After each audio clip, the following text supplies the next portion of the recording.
कहानी की शुरुआत में हम एलियट और उसकी बेटी रिडली को देखते हैं, जो गाड़ी में एक मीटिंग के लिए जा रहे थे। रिडली की मां के गुजर जाने के बाद उसे अपने पिता को अकेला छोड़ना पसंद नहीं था और वो अक्सर उनकी बिजनेस मीटिंग्स में साथ चली जाती। उसके चेहरे पर हाल ही में काफी सारी फंसियां निकल आई थी, तो रास्ते में उसके पिता उसे समझा रहे थे कि इतना मत सोचा करो, इस उम्र में सबके साथ होता ही है। अब जिस आदमी के साथ एलियट को डील पूरी करनी थी उसका फोन आया। वो गुस्से में एलियट पर चिल्लाने लगा कि तुम मीटिंग के लिए लेट हो। एलियट ने माफी मांगी और बहुत सारे बहाने बना दिए, लेकिन अचानक नेटवर्क बंद हो गया और कॉल कट गया। अब एलियट जल्दी पहुंचने के लिए तेजी से गाड़ी भगाने लगा। अचानक रोड पर एक जानवर आ गया और गाड़ी उससे टकरा गई, जिसके बाद गाड़ी घूमते हुए रोड की साइड पर जाकर रुकी। कुछ देर बाद सब कुछ थोड़ा शांत हुआ। एलियट ने अपनी बेटी रिडली से पूछा कि तुम ठीक तो हो। सब कुछ नॉर्मल देखकर दोनों गाड़ी से उतरे और उस जानवर को देखने गए। रिडली ने देखा कि वो कोई आम जानवर नहीं है, वो एक अजीब सा घोड़ा है जिसके सर पर एक सींग था, यानी एक यूनिकॉर्न। सबसे हैरानी की बात ये थी कि उसके घाव से नीला खून बह रहा था। एलियट गुस्से में आ गया क्योंकि वो पहले ही लेट हो गया था, लेकिन रिडली उस अजीब यूनिकॉर्न को देखकर हैरान रह गई।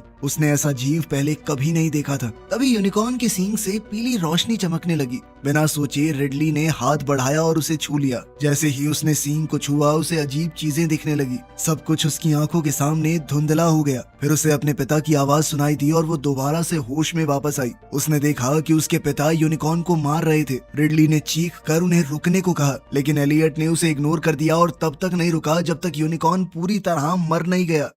थोड़ी देर बाद वो मिस्टर ओडेल के मैंशन में पहुंच गए, जहां उन्हें डील फाइनल करनी है। सबसे अजीब बात ये थी कि एलियट यूनिकॉर्न की लाश को अपनी गाड़ी में डालकर ले गया था। गाड़ी बाहर रोककर एलियट अंदर चला गया। वहां उसने ओडेल के बेटे शेपर्ड से हाथ मिलाया। आखिर में एलियट ओडेल के कमरे में गया और लेट होने के लिए माफी मांगी। तब उसे पता चला कि ओडेल बहुत बीमार है, अब उसके कुछ ही दिन बचे हैं। एलियट ने बहाने बनाकर उसे मनाने की कोशिश की। तभी रिडली को आज यूनिकॉर्न के साथ जो हुआ था सब याद आने लगा। उसे देखकर ओडेल ने कहा कि लड़की तुम ठीक तो हो? रिडली ने झूठ कह दिया कि हाँ मैं ठीक हूँ। फिर शेपर्ड ने उसके चेहरे के पिंपल्स के बारे में पूछा। एलियट ने बीच में टोकते हुए रिडली से कहा कि बाथरूम में जाकर अपना मुंह धो लो। असल में वो उसे वहाँ से दूर भेजना चाहता था। वो नहीं चाहता था कि रिडली डील को खराब कर दे सच बता के। बाहर निकलकर रिडली बार बार कार की तरफ देखती रही। वो बहुत नर्वस लग रही थी। उसी वक्त एक गार्ड जो उसे देख रहा था उसे कुछ अजीब सा महसूस हुआ। जब वो कार के पास गया तो उसे लगा कि कुछ गड़बड़ है, शायद कार में कुछ छुपा हुआ है। इधर रिडली बाथरूम में गई और चेहरे को धोया। जब उसने शीशे में देखा उसके चेहरे से सारे पिंपल गायब हो गए थे।